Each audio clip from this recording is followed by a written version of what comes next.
Hey, it's Nikki. Burlington Buzz covers the everyday life of our town, the people, the places, the things that make Burlington, Burlington.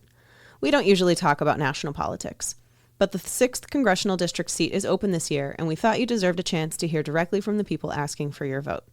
This is one of a collection of conversations with the candidates running to represent Burlington in Congress. We hope you'll take the time to listen to all 7 conversations. Check the show notes for links to connect with each candidate directly. Now let's get to it.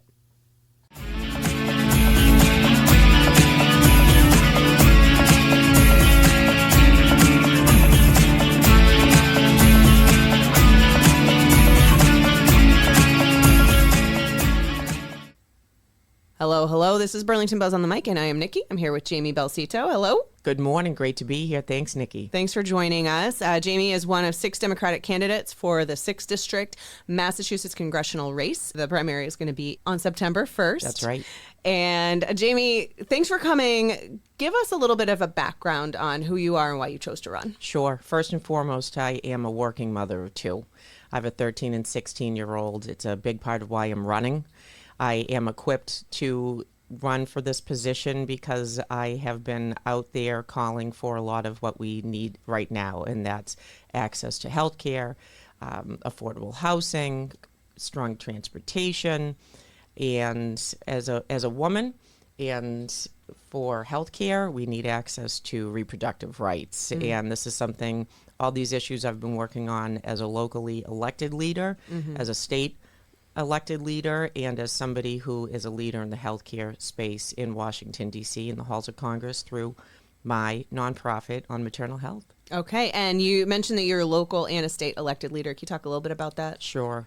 So I will speak to the fact that I've just rolled off my elected position in Topsfield, where I was the town moderator. So, we definitely respect and appreciate town politics. They are meaty, they are divisive at some points in time, and they also are the recipient of a lot of broken parts of our federal government.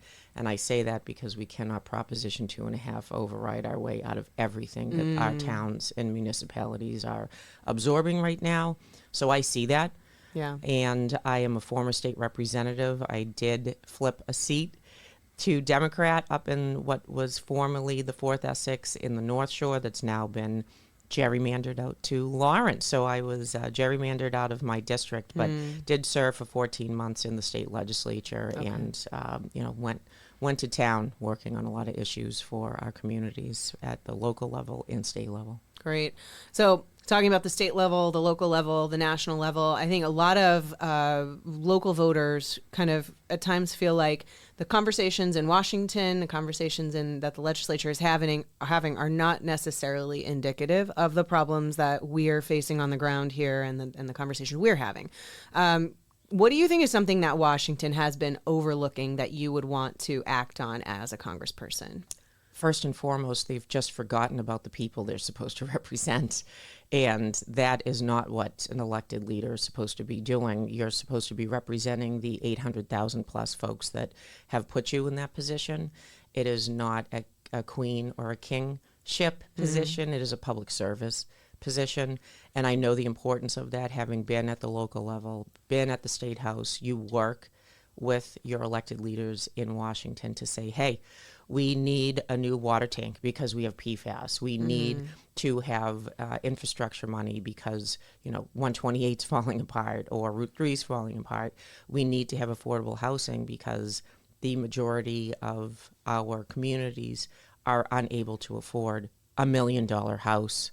And I think when we take a look at the communities that are now even more sprawling outside of Boston, that includes the 6th District, folks are just coming in and buying houses that you or I grew up in, bulldozing them and building a new home. And I don't think any of us that grew up here that are just trying to, take a look at our market basket bill, make sure we can afford camps for our kids during the summer, or afford our utility bills are even remotely near a lot of what Washington focuses on. And so this is why I'm running, is to keep the focus on the people here.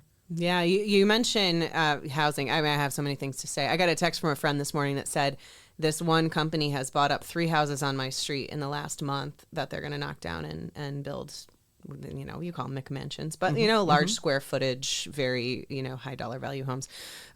So let's roll right into talking about housing. It's no secret that everywhere in the 6th District, there are issues with housing inventory, with housing costs. Younger people can't afford to live in the communities they grew up in. Seniors can't afford to stay, or if they do, they're in that big house that they've been in for 50 years, keeping that locked up. What do you think can be done, and what would you support nationally to sort of move that housing cycle along and get things flowing again? I think that there are opportunities to be talking about programs within the Housing and Urban Development. That's an administration that's supposed to help facilitate housing and access for folks. We've not had adequate federal senior housing being built in this district for, I don't even know, we'll say 50 years. And our senior population is the biggest it's ever been. And that's we're seeing that here. Yeah, we're seeing that locally. That our Council on Aging is serving more and more people every year. And it's also combined with food insecurity. It's combined with lack of access for health care. It's combined with lack of access for transportation for the health care. I mean, if we're saying to seniors, you bought your house for $40,000 in the 70s, and now it's worth $850,000 to $1 million, where are you going to go? And now you're being continually taxed by Prop 2.5 override taxes, so you can't even pay based on a set income that people are getting every month. So I think access to senior housing is a big thing. I also think the state could be really leaning in on home rule petitions to have, and this is where the partnership can come in, to say to, Rep. Gordon or to Senator Friedman, listen, we need to be taking a look at how we can support our seniors that are staying in their homes and capping what that tax rate is. And then another thing, as far as affordability goes, no one should be able to just pay 2 times the amount for a property that's listed just to get it off the market and do what they want. And then that sets precedent for what that neighborhood's cost is, right? So we saw that there's a housing bill that did get enacted. The president did not sign, right, because he doesn't want women to vote. He doesn't want women to really do anything anymore. Neither does the GOP, and that was the Save America Act that he wanted to have be a part of a housing bill. It wasn't germane at all. Right. And there was some prohibition around what you just spoke about, having big, real estate or Wall Street people come in, buy up houses, redo them, sell them, flip them, make money. Right, everything is about capitalism. We're gonna tax the hell out of you. We're gonna make as much money off of you, and we're gonna make sure you're working 3 jobs and you're like a gerbil on a little, or a hamster on a little hamster wheel. Yeah. So there was some prohibition in that bill that was passed. What does that look like? What's the timeline? I mean, I don't think we're looking at any relief for the next 4 to 5 years. Okay. But it also allowed there to be some innovation in what the housing market can look like. Is it community housing? Is it community senior housing? Is it first-time programs for buyers, right? Maura Healey, our governor, put forth a $25,000 down payment program. I don't know what, and it's nothing against the governor, it just is what it is. I don't know what $25,000 does. Right. Anymore. Right. Well, right. You need a 20% down payment to avoid P&I. That's right. Right. And so the 20% of what is 25? That's a $125,000 house, which does not exist. Do you remember seeing that ever? No. I grew up in Missouri. Okay. And that's the one place I've ever seen it, but it's still not even that low. It's not economically feasible these days. So unless you have parents who can give you money, unless you can take out a loan against investments or whatever, and that's not the majority of people. Right. The Housing and Urban Development can do things to say, okay, if you qualify for a first-time home buyer, let's give you $50,000 to match that. So there's more money in this country than we've ever had access to. We have trillionaires right now, Nikki. I mean, give me a break. Right. And it is becoming the haves and have-nots. So it's the prohibition against the Wall Street entities coming up and just buying houses in our own neighborhoods. Right. And when you have no stake in the community. None. Yeah. There's no stake. So then that also goes back to the local. What is the zoning committee talking about? What's the select board talking about. Where do your state reps stand on this? Are there laws that can be passed at the state level to prohibit or curtail some of this? And then how do you partner with the feds? I look at it this way.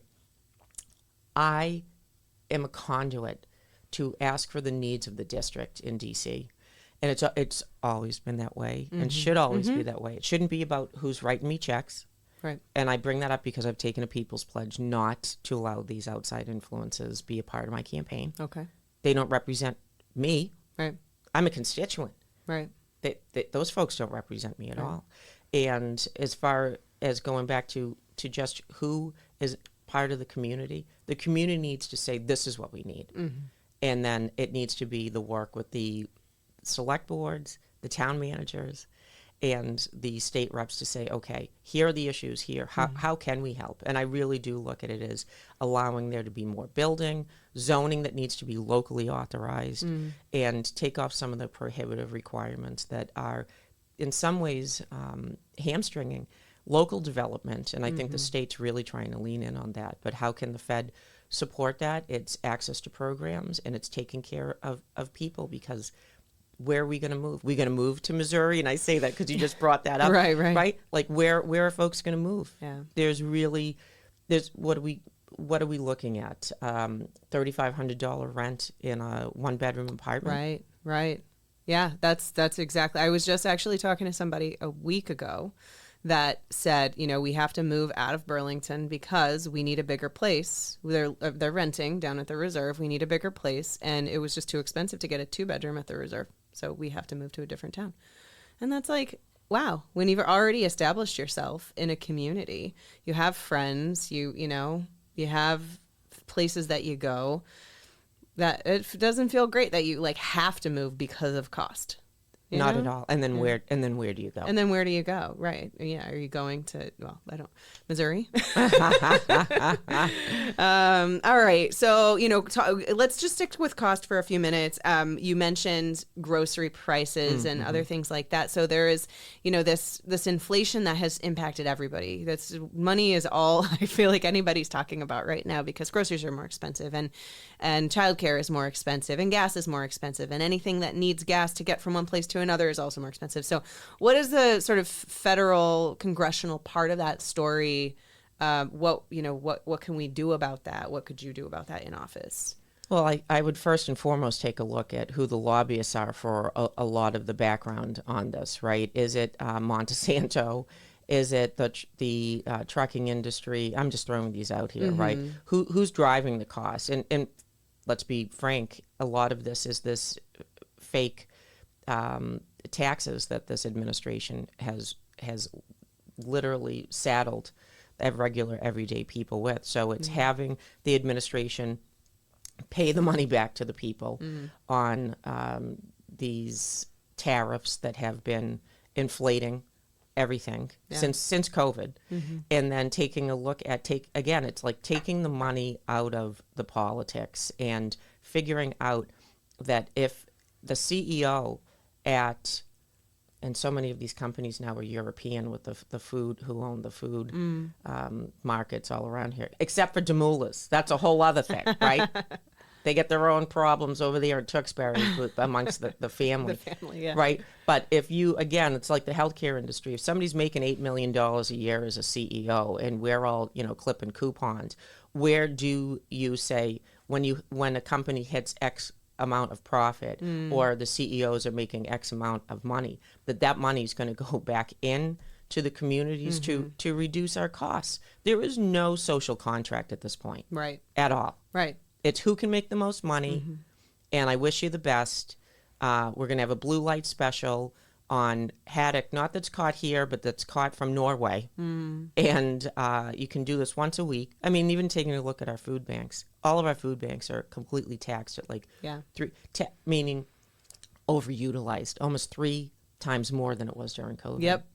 Yep. But we have to take a look at what I call the present day robber barons and put those taxes back on them, and have the fortitude as a Congress of the people, by the people, for the people, to provide for the people. And part of the issue, and I've said this several times now, is a lot of these seats are being bought and paid for by companies and by special interests. And if we want to change as a district, we cannot elect folks who are part of that process or part of that problem. Economically, AI is another thing that people are talking about. It is having some impacts already on the economy, but a lot of people are concerned that there will be further impacts, especially with job loss, assuming that AI would be taking over jobs that are done right now by people. What kind of policies would you support to help this world, really, this country, adapt to what is seemingly going to be a world where AI is just a part of it? So how can we adapt, and what policies would you support with that? You know, I think our age group of Gen X saw this with the internet as well. And a lot of it was fear because nobody knew what this was going to look like. Yeah. And yet we've been able to accommodate for it. So I think that there's right for us to be nervous about this. And we also know that it will shake out and that there will be a day where this is integrated into our workforce, because there is there are some positives in regards to the capabilities that are available. I'll go back to Congress. This has been on the radar for regulation for a decade, and they've chosen not to do anything about it, because the same companies that they're looking to regulate, they're allowing PAC money to help them keep their seat. They're allowing those same companies to write them checks and keep them influenced, so they don't. So like back to just what we were just talking Same about, thing. right? Yeah. Same thing. Yeah. Absolutely. You know, for the human element component of this, garbage in, garbage out, right? Like even just our own fake news or algorithms, we need to straighten a lot of the components of this discussion out at a state level, which our state legislature has been working on, and the federal government, including our administration, especially our current administration, who's using AI to kill people in the Middle East and profit off of it, who is allowing the companies to scrape people's data and really become a force that has insulated the Mark Zuckerbergs, the Peter Thiels, the upper echelon, the Elon Musks, from paying their taxes. Yeah. And, you know, there is something to be said, if we are at this crux of there needing to be a particular, well, we need tax reformation, but if there needs to be a common dividend that everyone receives monthly because of this very big change in our global economy and our local economy, we need to take a look at that as well, to keep people in their homes, allow them to have access to their health care, allow to put food on the table. And these are discussions we need to have at the same time of having regulation that works. But nobody wants to do this right now. And so I would just say we have a very low bar where we could have been doing something for a long time. And we cannot take the human out of that equation. And we saw that with outsourcing, with the high-tech industry. We saw so many of these companies collapse. We saw so many of these call centers come back to the United States. We saw so many things that looked on paper like they would work, but in application and reality they didn't. So we still haven't made the changes for this to settle. Will it continue to change exponentially? Yes. Am I an AI expert? Hell no. But I see my kids using it. Right. I see it being integrated into our schools. Yeah. I see it being integrated into our daily lives. And the people that can help make these decisions, there are bills in Congress that just sit there, and there are folks who know what needs to be done.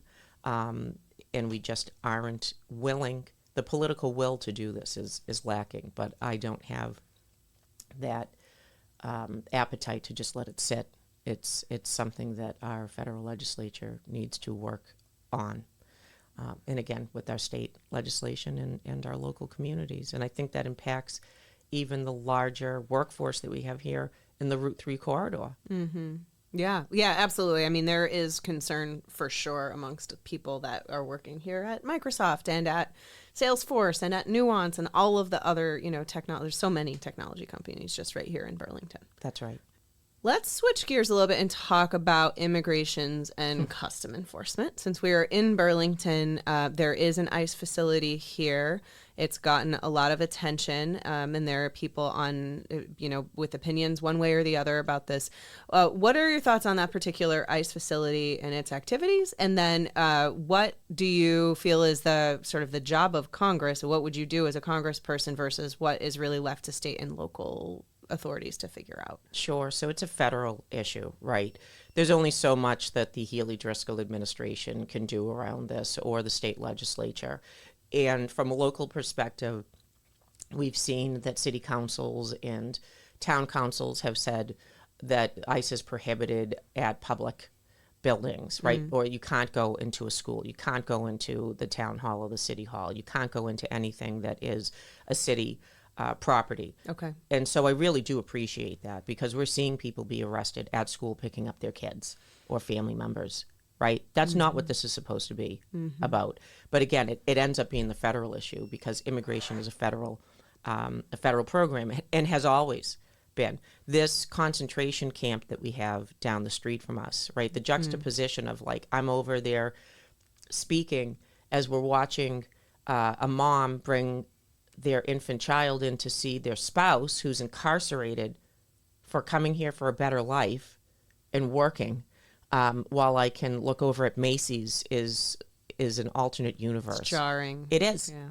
It is. People are just going about their business, where our tax dollars are paying for incarcerating people who 95% of these people are here because our government has interfered in their government, and their government's going out of their way to murder them or kill them because of our policies and our foreign policies that have been so disruptive globally.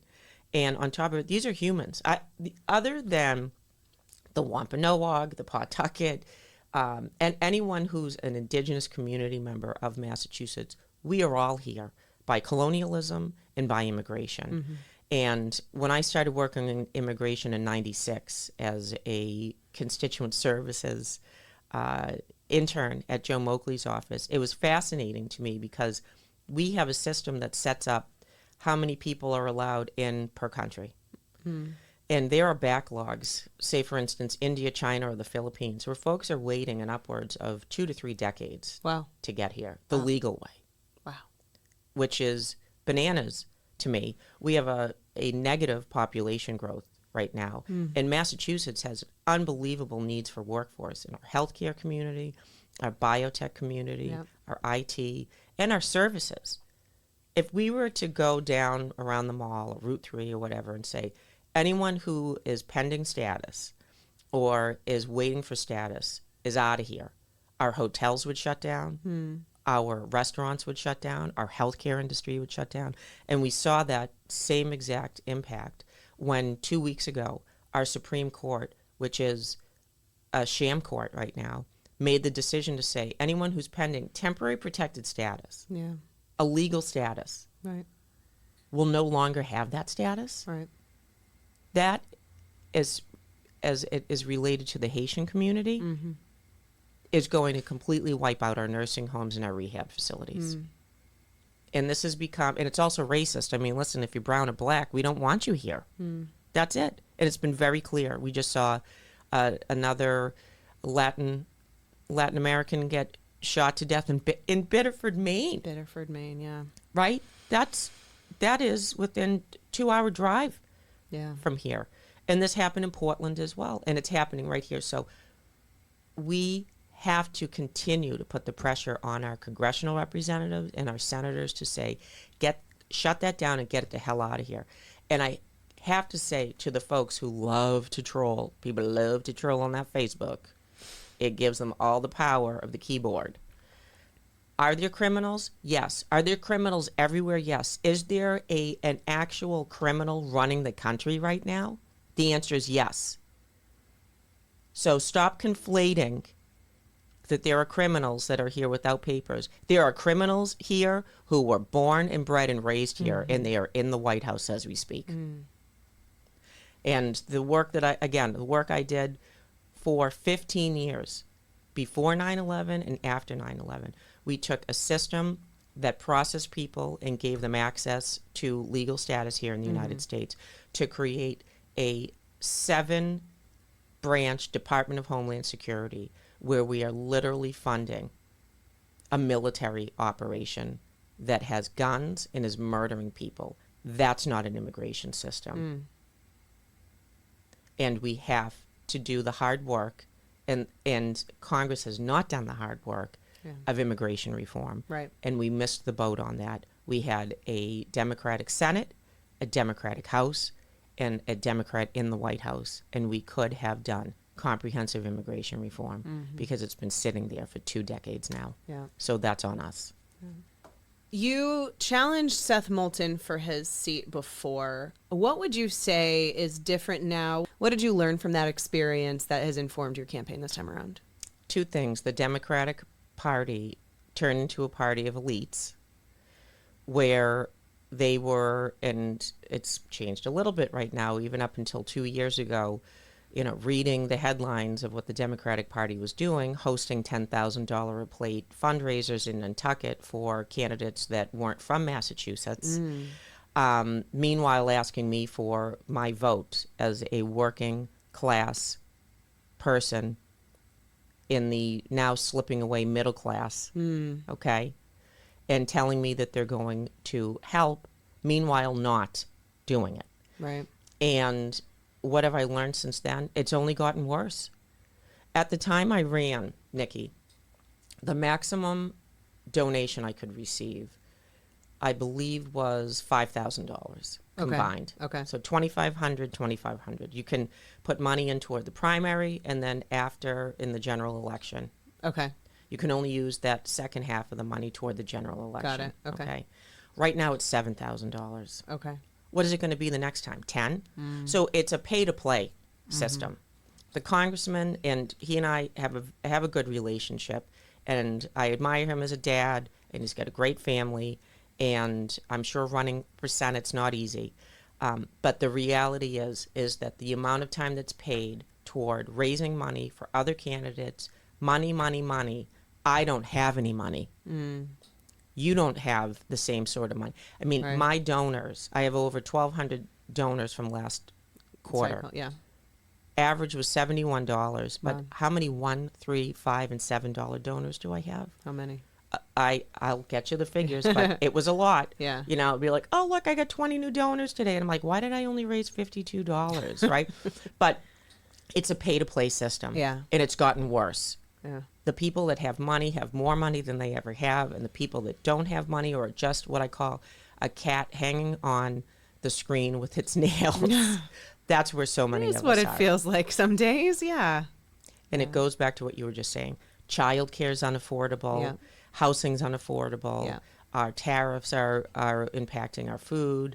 Gas is out of control. We have a man-made war. And then something else I'll say that I've been very outspoken on, and that the congressman was not, that I've always known as an Arab American, and as an American, especially as a mom. We're spending $21 billion.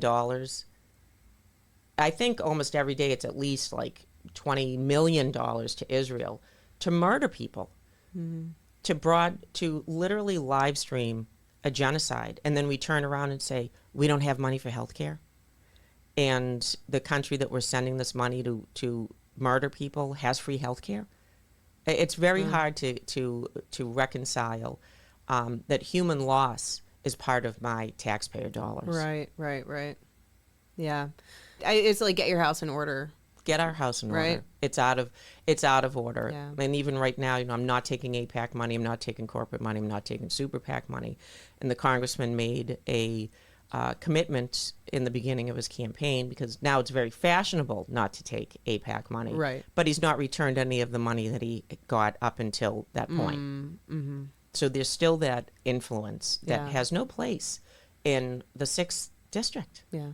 Do Jamie, what is your most important issue, and how will you champion that, and how will people on the ground here in Burlington see it? There's a lot of issues to be championing.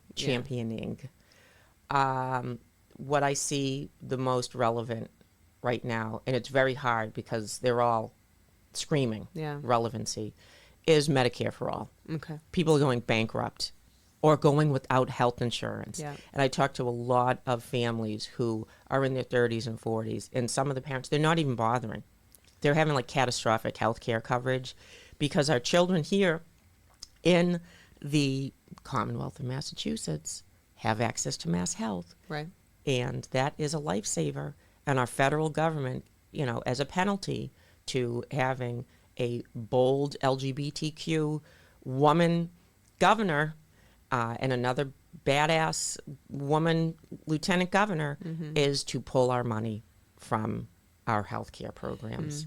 And so people are not going to the doctors, they're not being taken care of, and they're foregoing, oh, I was diagnosed with breast cancer. Okay, that screening was paid for, but I can't afford to treat. And so we are creating our own death sentence by not having a public health model. All right. On that bright and sunny note. Wow, I'm inspired. Woo! Yes, I'm running into a burning building, folks, but I've been training for this for 30 years. Get me in there. I will be in there working my butt off for us. This is what it's all about. Trial by fire. That's with it. Jamie Belsito. All right. Well, Jamie, thank you so much for joining us today. I really appreciate you taking the time out of your day to come and chat with us.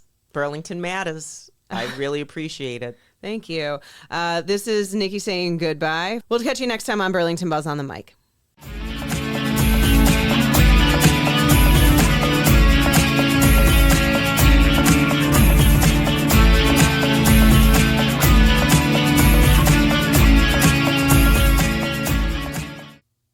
And that's it for this episode of Burlington Buzz on the Mic. I hope you'll take the time to listen to all 7 of our 6th district interviews. The Massachusetts primary is on September 1st, with early voting taking place August 22nd through August 28th, and the general election is on November 3rd. Anybody who is registered Democrat or unenrolled can vote in the Democratic primary, and anybody who is registered Republican or unenrolled can vote in the Republican primary. Check the Burlington Town Clerk's website, linked in the show notes, for details on how, when, and where you can vote.